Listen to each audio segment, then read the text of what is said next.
Banyak teman yang bertanya, kenapa sih mas gak ngevlog tinggalan masa Majapahit lagi? Saya tersenyum dan menjawab, jejak-jejak peninggalan era Islam awal di tanah Jawa seringkali kita kesampingkan. Padahal era Majapahit tidak terputus begitu saja. Melalui jejak-jejak era Islam awal di tanah Jawa, kita juga dapat merunut kisah tentang apa yang terjadi dalam perjalanan sejarah di akhir era Majapahit.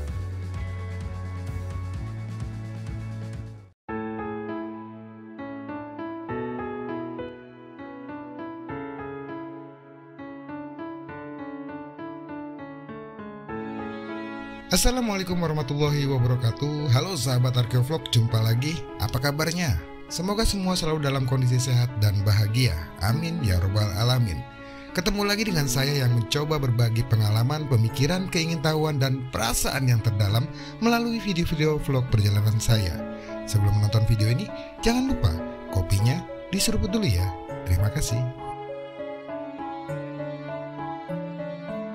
Dalam episode sebelumnya, kita sudah berkunjung ke makam Leran dan makam Malona Malik Ibrahim. Mumpung masih berada di Gresik, dalam episode ini saya ingin mengajak sahabat semua untuk berkunjung ke makam Sunan Giri yang terletak di Dusun Giri Gajah, Desa Giri, Kecamatan Kebomas, Kabupaten Gresik. Lokasi komplek makam Sunan Giri terletak kurang lebih 5 km di sebelah barat dari kota Gresik. Lokasi ini berada di puncak bukit di area seluas 1,5 hektar. Pintu masuk halaman 1 ditandai dengan gapura bentar berbahan bata. Pada bagian ambang bawah pintu terdapat trap tangga dengan pipit tangga. Pada kedua pipit tangga tersebut terdapat arca naga berbahan batu gamping yang melambangkan naga loro warnaning podo atau berangkat tahun 1428 Saka atau 1506 Masehi. Angka tahun ini diduga merupakan angka tahun pembangunan gapura bentar dan mungkin tahun pembangunan dari komplek makam ini.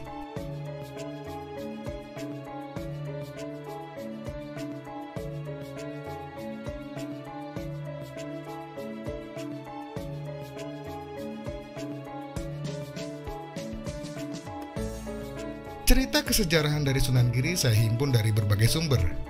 Terjadi perbedaan antara cerita satu dengan cerita yang lainnya, namun saya tidak akan membahas mana yang benar. Saya sajikan semua untuk menjadi wawasan kita bersama. Tentang asal-usul Sunan Giri terdapat 3 versi. Versi pertama adalah pendapat dari Profesor Husein Jayadiningrat yang menceritakan bahwa nama kecil Sunan Giri adalah Raden Paku. Beliau adalah putra wali lanang atau Syekh Maulana Ishak dari Blambangan. Sewaktu kecil ia dibuang oleh ibunya ke laut, yaitu di Selat Bali, menggunakan peti kayu. Kemudian ia dipungut sebagai anak angkat oleh Syah Bandar di Gresik yang bernama Nyi Gede Pinatih dan diberi nama Joko Samudro.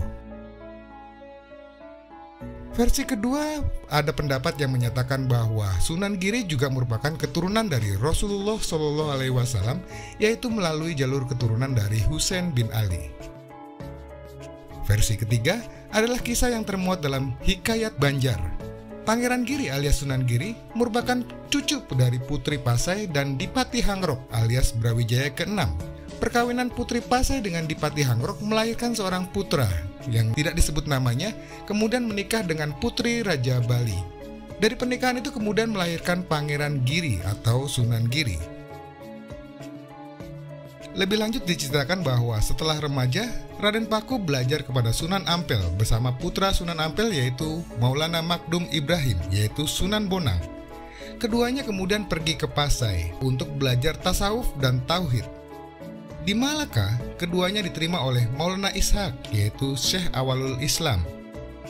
Raden Paku menikah dengan putri Sunan Ampel yang bernama Dewi Murtasiah dan bermukim di Giri. Di Giri ini, beliau mendirikan pondok pesantren sebagai pusat pendidikan agama Islam dan juga merupakan pusat pemerintahan. Sunan Giri mendirikan Kedaton di atas sebuah bukit yang kemudian dikenal dengan nama Giri Kedaton. Dalam Babat Gresik disebutkan bahwa bangunan yang terdapat di Giri Kedaton itu bertingkat 7, ditandai dengan sengkalan yang menunjukkan angka tahun 1408 Saka atau 1486 Masehi atau abad ke-15 Masehi. Sunan Giri bergelar Prabu Satmata, ditandai sengkalan Trus ing Luhur Dadi Haji. Sejak saat itu, Sunan Giri menjadi pemangku kekuasaan di Giri dengan kedudukan sebagai Tetunggul Khalifatul Mukminin, yang artinya pemimpin segenap kaum mukmin. Giri kemudian menjadi terkenal sebagai salah satu pusat penyebaran agama Islam di Jawa, bahkan pengaruhnya sampai ke Madura, Lombok, Kalimantan, Sulawesi, dan Maluku. Pengaruh Giri terus berkembang sampai menjadi kerajaan kecil yang disebut dengan nama Giri Kedaton yang menguasai Gresik dan sekitarnya di abad ke-15 Masehi. Kerajaan Giri akhirnya runtuh setelah ditaklukkan oleh Kesultanan Mataram Islam di bawah pimpinan Sultan Agung pada tahun 1636 atau abad ke-17 Masehi. Tuh ya, jadi bagi sebagian sahabat yang melihat peperangan antar kerajaan pada masa lalu itu disebabkan hanya karena faktor perbedaan agama saja, coba deh belajar sejarah lagi dari sumber yang baik. Dalam sejarah kita, konflik peperangan dan perpecahan antar kerajaan lebih disebabkan karena politik dan kekuasaan, atau mungkin bahasa trennya adalah harta, tahta, dan wanita. Bila kita berkunjung ke komplek makam Sunan Giri ini, saat ini kondisinya sudah banyak berubah karena banyaknya bangunan-bangunan baru yang dibangun di dalam kompleks.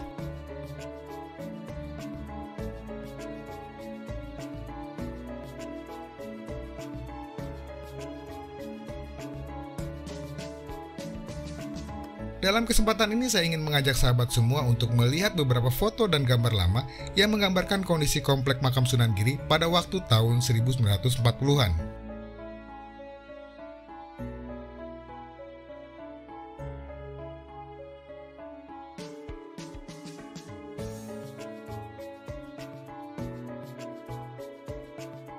Dari sketsa lama, tampak jelas bahwa komplek makam Sunan Giri dibuat menjadi 3 halaman bertingkat yang dibatasi gapura dan talut keliling. Makam dari Sunan Giri berada di bangunan utama di halaman ketiga. Pada komplek itu, terlihat tidak ada makam dan bangunan lain, hanya ada bangunan pelindung makam Sunan Giri saja. Dari melihat sketsa gambar ini, saya merasakan dahulu lokasi ini pasti begitu indah dan sakral. Tampak bahwa komplek makam Sunan Giri ini mirip dengan konsep bangunan suci di akhir Majapahit yang sebagian besar dibangun dengan konsep berundak. Ini bukti adanya keberlanjutan budaya dari era Majapahit. Lalu bagaimana eksistensi Giri di tanah Jawa pada era Majapahit di abad ke-15 hingga 16 Masehi? Akan kita coba eksplor lagi dalam episode berikutnya. Oke, semoga bermanfaat. Wassalamualaikum warahmatullahi wabarakatuh. Salam budaya, salam kebajikan, rahayu.